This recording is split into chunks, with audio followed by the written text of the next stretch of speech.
Good morning, student. I hope all of you are well at your home. So let's start today's chapter. Today we will discuss our history fourth chapter, that is the second phase of the Indian national movements.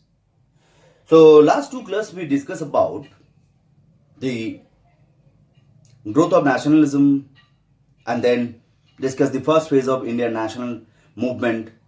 And in second chapter we discuss the Indian history, especially the freedom struggle or national movement that divided into three phases. The first phase, second phase, and then the Gandhian era. So first phase was between 1885 to 1905, that 20 years. First 20 years dominated by the early nationalist. Then Congress got split when in 1907 and divided into two wings, early nationalist and the assertive nationalist. And from 1907 to 1916, this phase of the Indian national movement was dominated by some of the younger leaders, those who emerged within the Congress and later they expelled from the Congress and continued their struggle from outside the Congress, and they were known as assertive leaders. And that phase was popularly known as the second phase of the Indian national movements or assertive phase. So we will discuss all these things. Before that, we will discuss a little bit about the Lord Curzon period, what happened, why the Lord Curzon period was actually considered as the most controversial period in the history of India. Because Lord Curzon, one declaration, that is the partition of Bengal, that caused resentments among the Bengali peoples, Bengal's people as well as other parts of the country.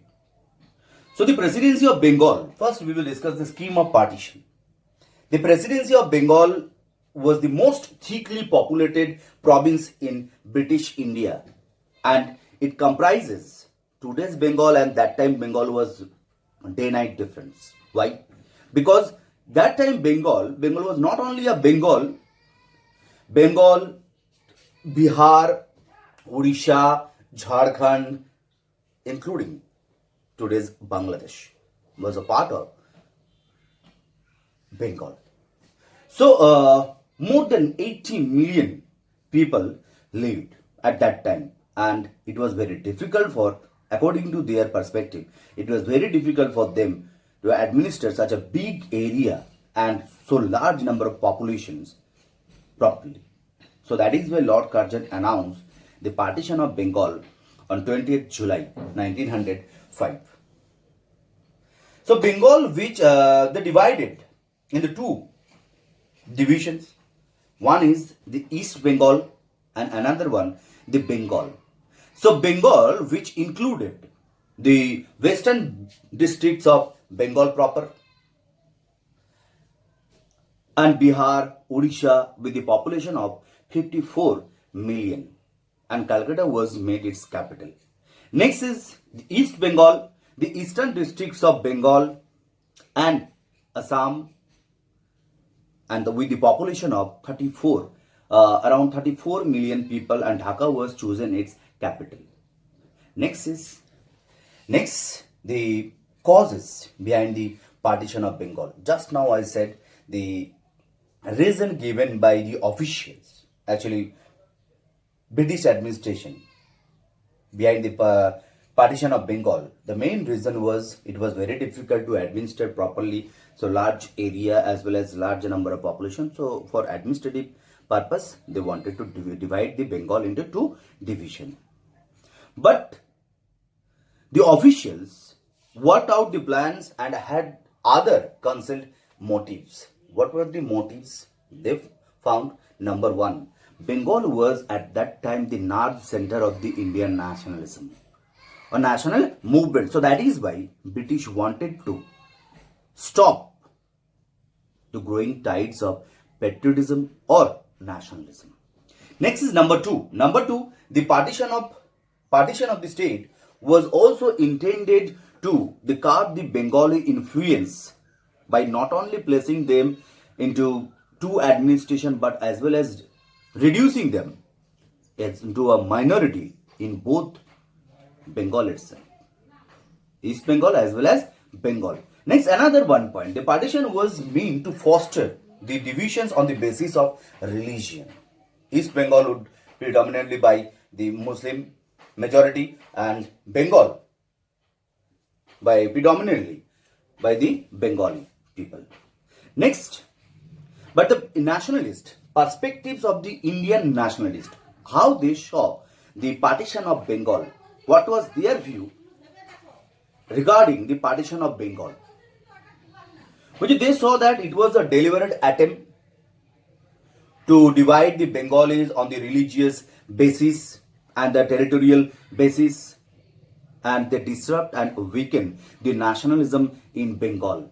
They also felt that the administration can run more smoothly if they partition Bengal basis on the language, because if they divide the British Bengal based on the language, that means Bihari people, Bihar, Odisha separate from Bengal, then it will be more convenience for the administration.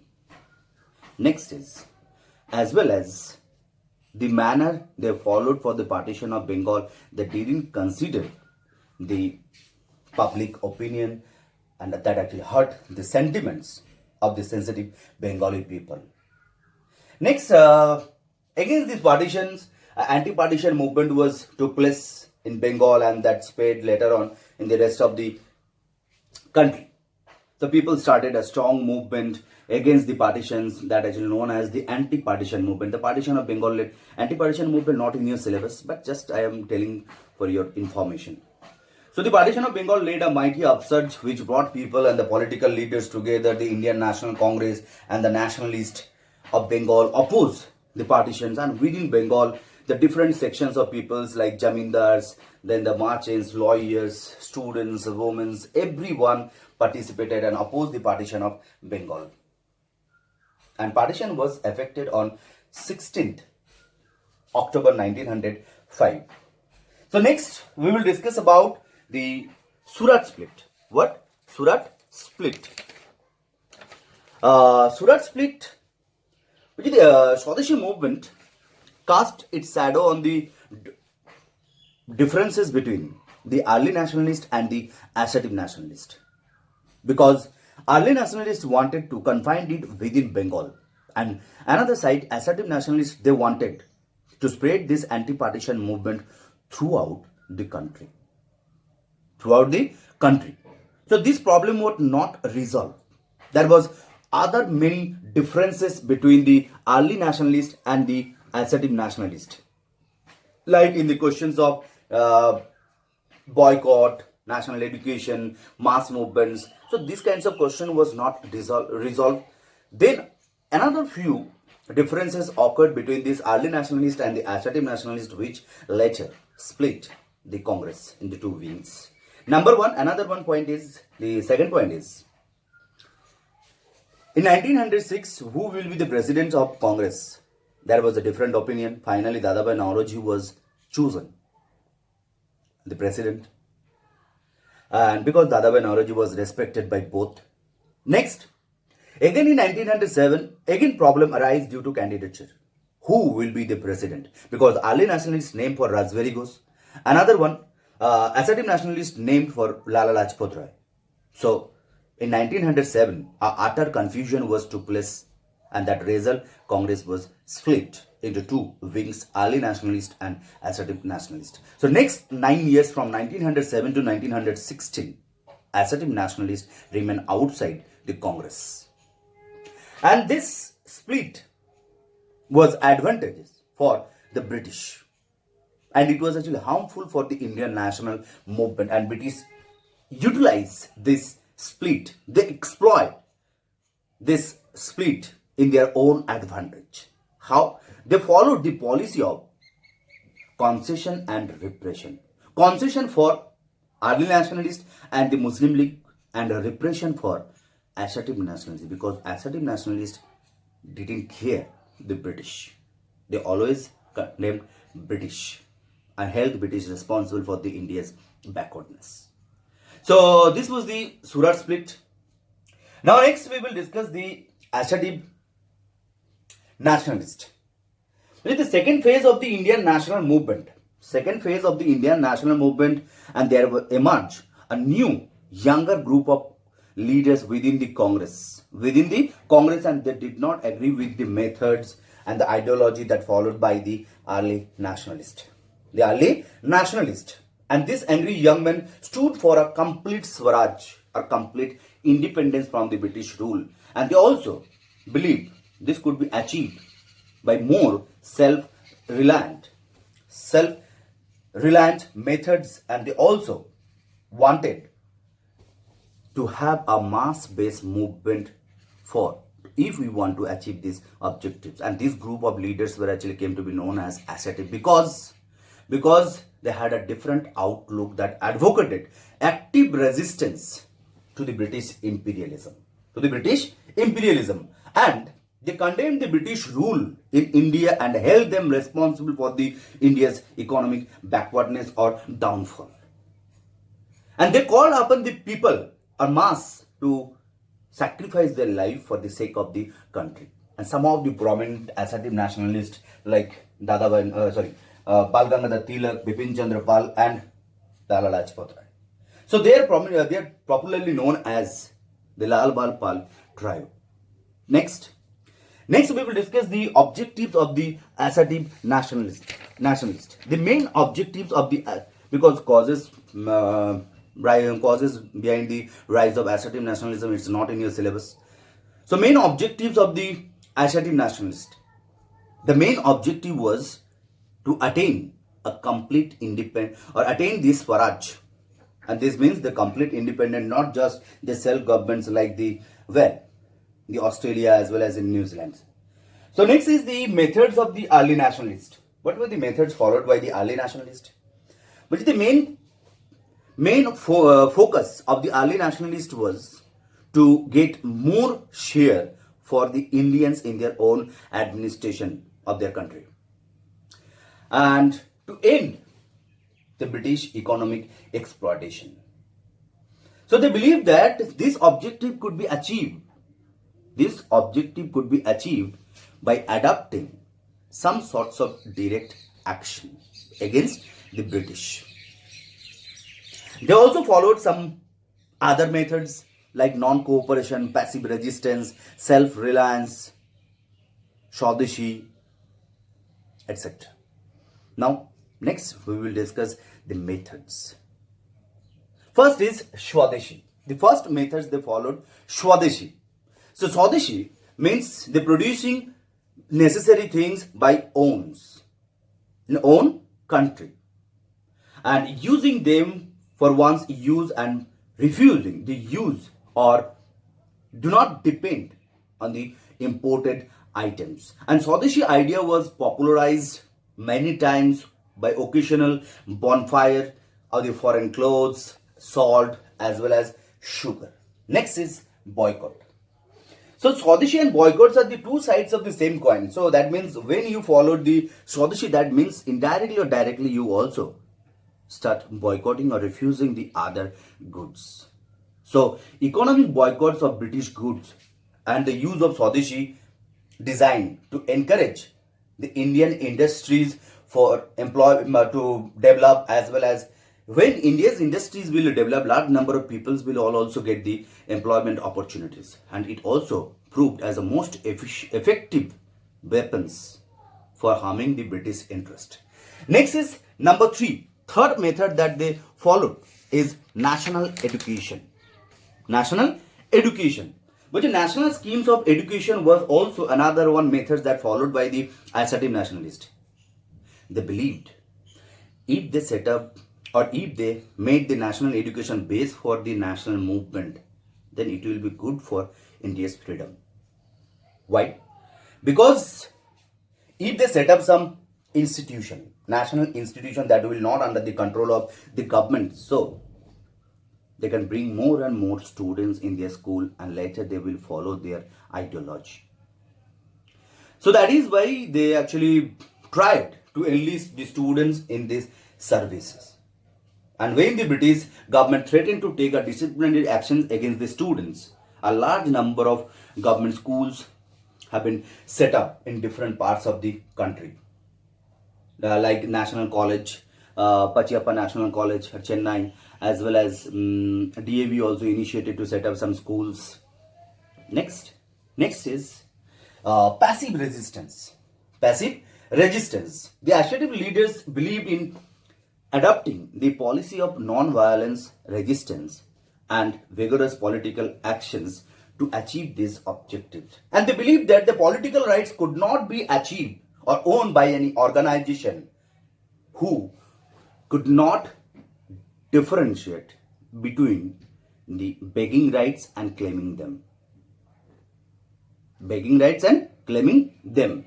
So that is why they asked people to refuse to cooperate with the British governments and to boycott the government services, their jobs, school, colleges, etc. And they advocated this self-courage as well as the self-confidence and the spirit of sacrifice.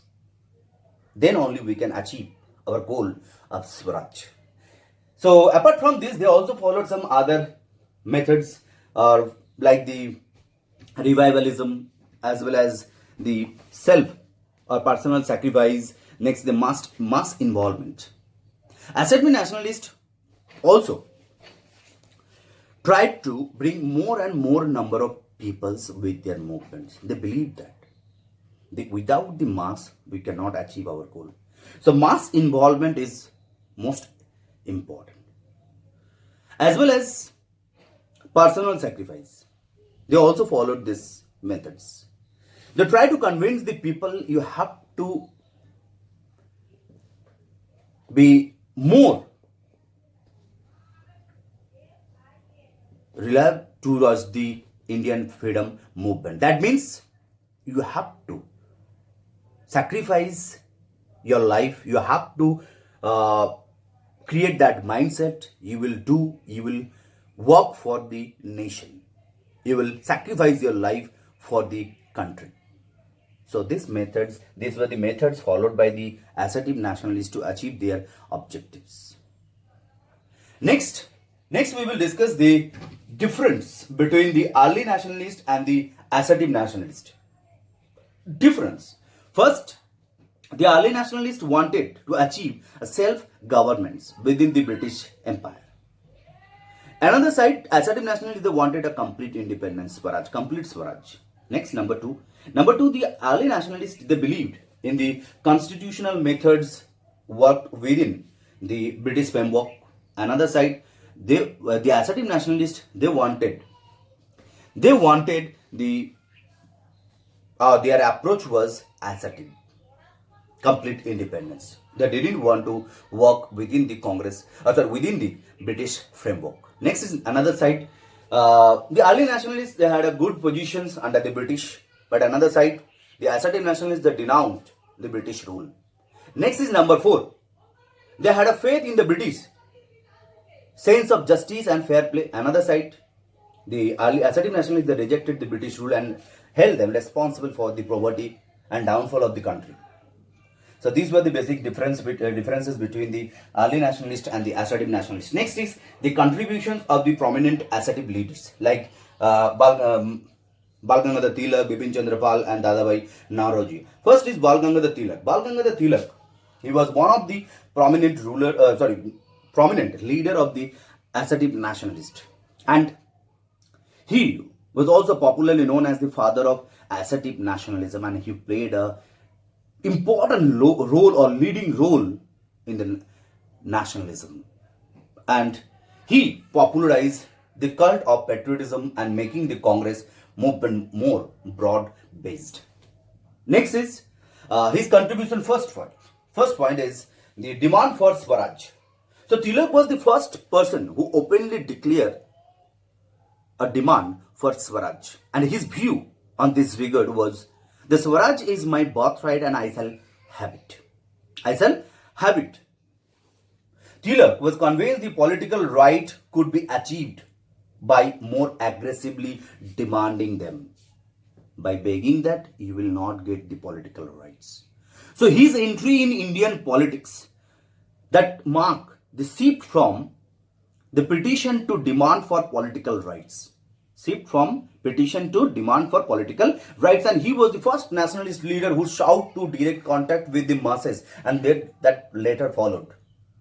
Next is to encourage the people with the objectives to inculcate the courage as well as self-defense, patriotism. He organized many akhadas, lati clubs, where the physical training was imparted. Now, next is the preach the nationalism. In 1893, Tilak started the using the traditional religious festivals like Ganapati festival to propagate the national ideas through the songs and the speeches. As well as in 1895, he also started the Shivaji festival or Shivaji. Why? To encourage the young Maharashtrian. Not only that, he also started the two newspaper. One is Maratha, another one Kesari, and these two newspaper quickly become a mouthpiece of his ideas. Not only that, he also wrote two books. One is the Aptik Home of the Vedas, and another one the Gita Rahasya.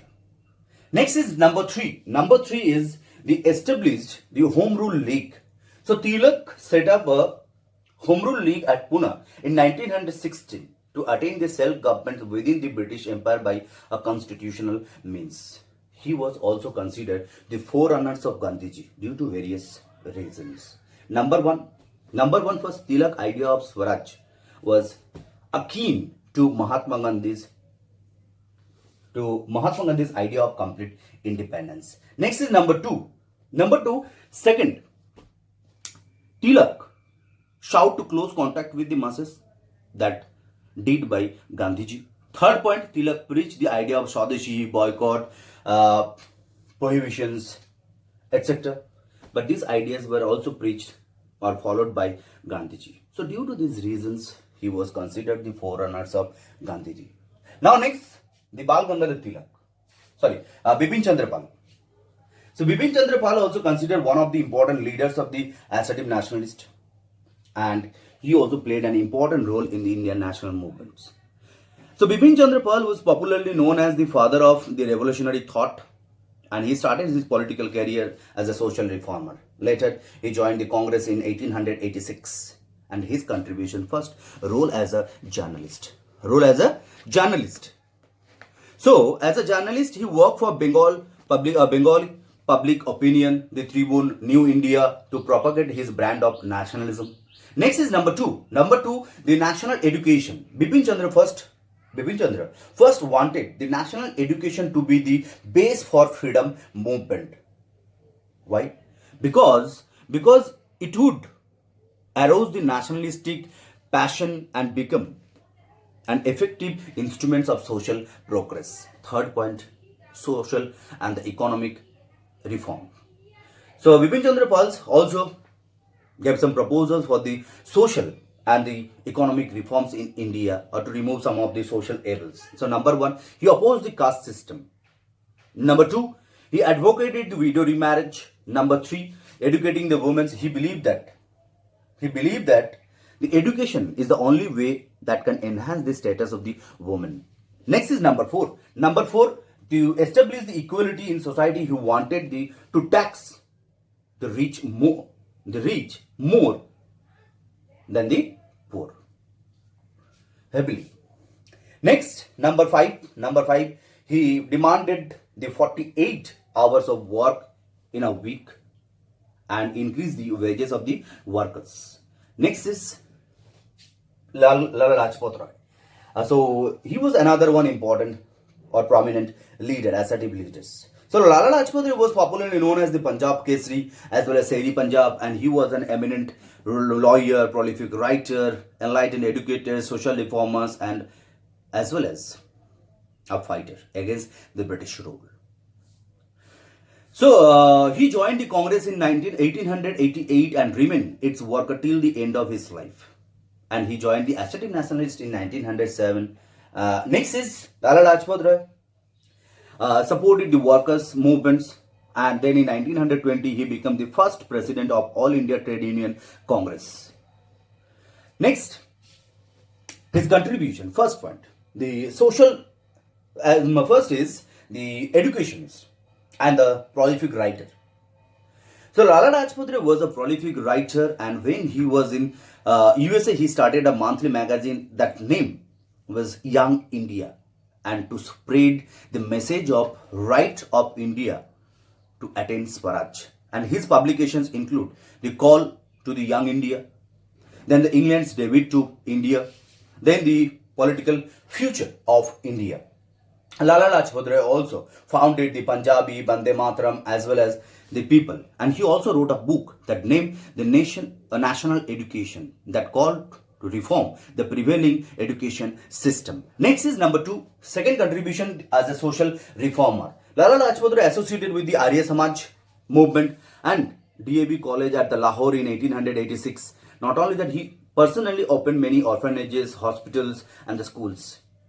Next is number three. Number three, a prolific as a political worker, and he political worker from outside India.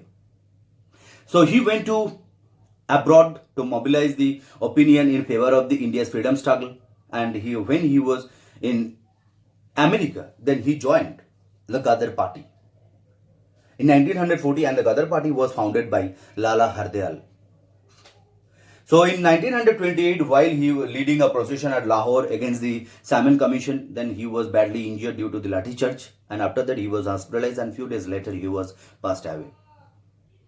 So that's it, student, this chapter. If you have any confusion or anywhere if you do not understand, then you can inform me, then I will try to solve your problem. So till next class, stay safe and stay at home. Okay, thank you, student.